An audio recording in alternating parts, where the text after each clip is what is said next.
Well, today I'm excited to be with David Burkus. If you don't know David, he's actually an assistant professor at Oral Roberts University, where he's focusing on business, helping to prepare tomorrow's leaders for the marketplace. And David, it's good to have you with us today.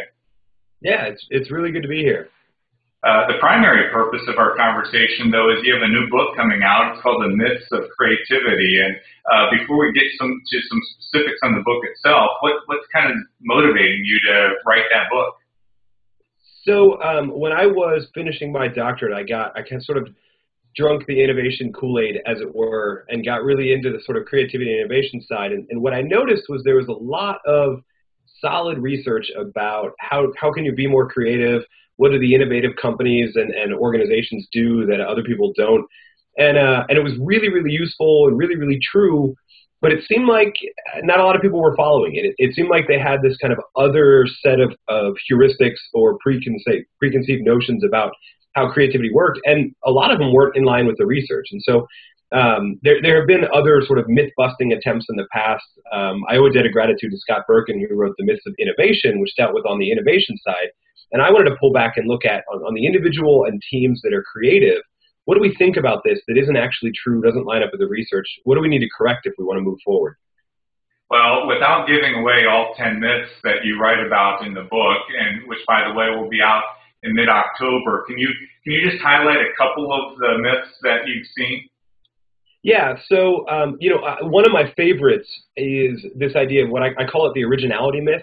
So I think there's a lot of pressure to come up with creative ideas because we think of creative ideas as these wholly original, groundbreaking, no one could have ever thought of it before type of things.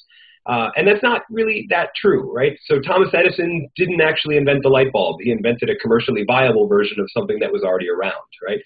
And Apple Computer and Windows, they fight over who invented the personal computer. Neither of them did. Xerox did, right? So the idea is that creativity a lot of times just comes from combining ideas and new combinations of older ideas, which means that there's a lot of ground. If you're willing to go out there and look at a lot of different ideas, there's a lot of ground to cover just in combining them. And it sort of takes the pressure off, right? Because if we look at creativity as this mysterious, wholly original thing, then we reserve it for the Steve Jobs of the world. But if we really just realize that Steve Jobs was copying and combining from ideas that were already there, it becomes a little more realistic for all of us. And ultimately, all of us have the potential to do that. We just need to know, how did the people we hold up as wholly original, how did they actually do it? Truth is, they did it by copying.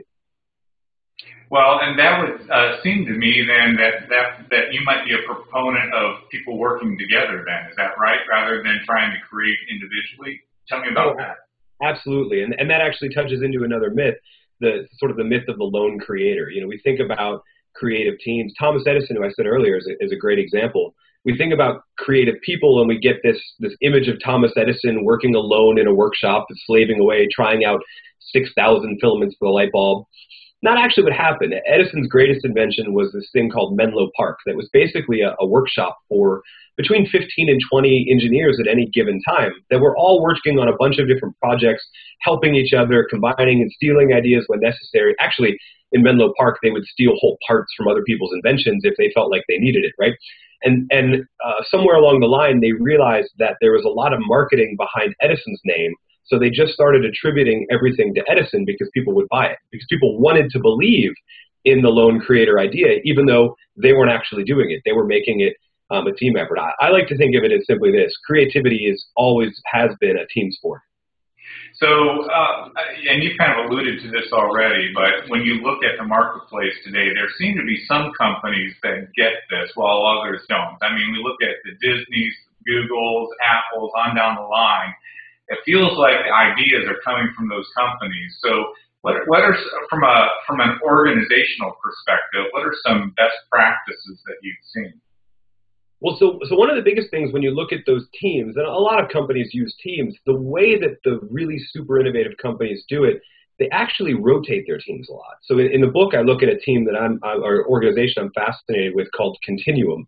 They're a design innovation firm. They actually designed some really cool things like the Reebok pump years ago, the Swiffer WetJet, which is sort of like changed my life because now I don't have to own a mop, right?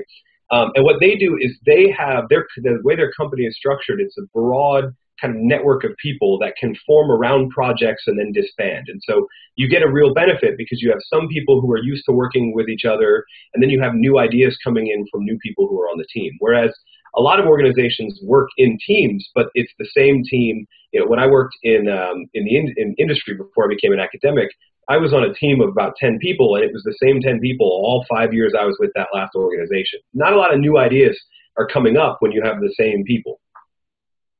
So obviously a lot of your focus is with future business leaders in the book itself. I'm assuming written more toward the marketplace, but you can probably appreciate, David, that I'm mostly connected with church leaders. And I don't know if you've heard or not, but the church is not very notorious for creativity and innovation. Which is weird because we're representative of the creator, right? But yeah. So can you talk specifically to church leaders and help us get a hold of this, because it would seem for us to be effective, healthy, particularly reaching today's culture, future cultures, that we have to get some of this right when it comes to creativity. Oh, no, absolutely. And I think one of the things that, as I grew up in the church, that frustrated me the most was, you know, I said earlier about originality and creativity is kind of like copying, and the church was really good at copying verbatim what a lot of other people were doing, and then it just sort of came like a little bit of a cheesy ripoff. And I think one of the strategies is try and get ahead of that. You know, when I look at the really, really innovative churches or parachurch organizations, you know, I look at places like Flannel, the filmmaking studio, and what they're doing is still combining, but they're not afraid to borrow influences from a variety of standpoints, instead of saying, this is what's really popular right now, so we're going to copy this, but sort of wash it in the blood, and then we'll go from there, right? It doesn't really work like that. God's no respecter of persons.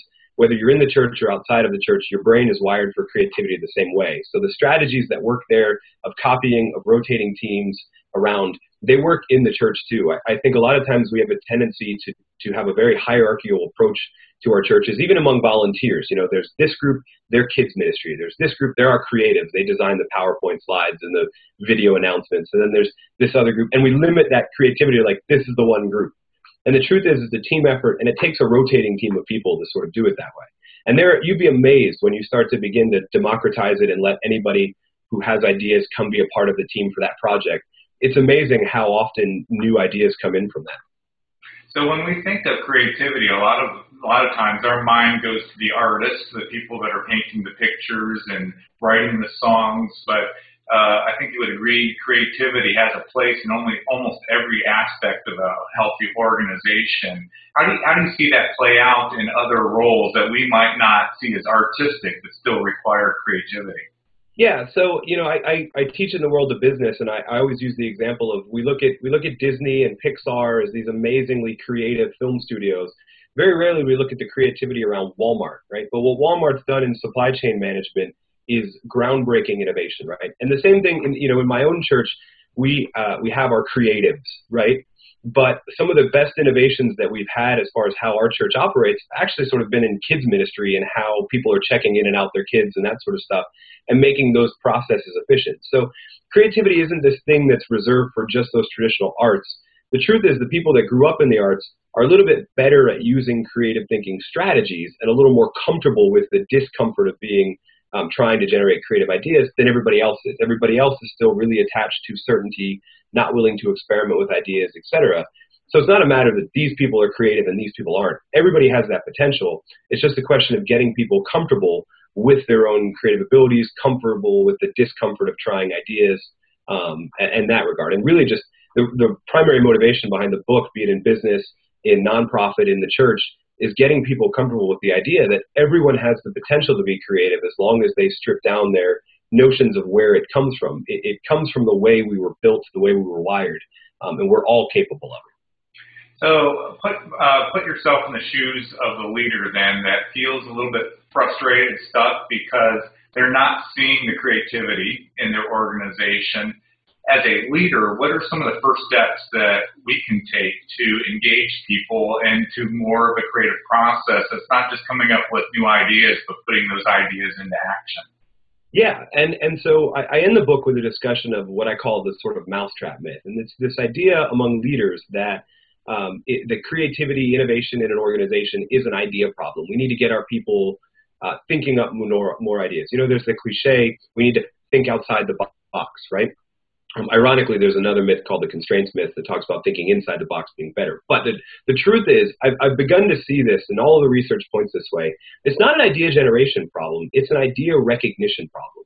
And a lot of times leaders are actually faced with a lot of ideas that might not work when they're first presented. But if we tried it, refined it, and built off of it, we could actually have a really innovative idea. And so sometimes from a leadership perspective, we have a tendency when a new idea comes to us to sort of just say, you know what, it doesn't work with what I'm doing right now. Like you said, stuck in the same old thing. And if we can't see the potential for the idea to move us out of that same old thing, if we're using the same old thing to judge it, right, then obviously it's not going to fit, and we're never going to take that risk. And truthfully, this works on a micro level in an individual church and an individual organization, but it works on a macro level within the church as a whole. If you look at 200 years of church history, we have the presentation of new ideas all the time. Even things like the doctrine of the Trinity, rejected at first, debated at first, and then it was like, oh, wait a minute, this actually makes a lot of sense. And when we look at how we as a church body have come to better understand God, Christ, and the nature of our call in the world, it actually has been a process of looking at those new ideas, and they face a lot of times a lot of judgment. Now, that said, some of the ideas were worth rejecting, right? Some of them were kind of irrelevant. But other ones were really good ideas that took a while to gain some traction. I think about Martin Luther, right? A great example. Well, and actually, I think it's great that you kind of land in a place where some ideas are worth rejecting, because that's actually probably one of the key things that creative companies do, isn't it? Is they know when to say no. Mm-hmm. No, absolutely. And truthfully, they know not to say no right away. They know that every idea sort of might have potential. We have to delay judgment, but we do have to have judgment. One of my good friends, Peter Sims, has a book called Little Bets. And it's the idea that the most innovative companies are willing to say no to ideas, but they're willing to try and test it a little bit, to make lots of little bets. And then as soon as we have feedback on whether or not the idea is viable, we're not afraid to kill the idea if it's not going to work. But at the same time, if it's kind of in the gray area, we're not afraid to refine it and try it again and see what goes on. So yeah, saying no to a lot of ideas is important, but also realizing when to say no to ideas is just as important. Well, David, I really do appreciate the opportunity to connect with you today, and excited about your new book. It's The Myths of Creativity, and it'll be out in mid-October. I'm sure folks at Amazon would be more than happy to sell a copy to you. So aside from picking up a copy of the book, though, how can people stay connected with your writing and the way you're processing new ideas? Yeah, so I write for a variety of different places, but if you go to davidburkus.com, Burkus, most of the time, anytime I write a piece, be it on HBR or Forbes or 99U, I'll put a mention of it on that site. Truthfully, excuse me, if you go to Google and just type in David Burkus, you'll find me. I have yet to find another one that has a web presence, at least. Aren't you lucky? There are lots of Tony Morgans out there in the world. All right, David, thank you so much for joining us today, and I hope your book is successful. I'm looking forward to reading it. Thank you. So do I. Thank you.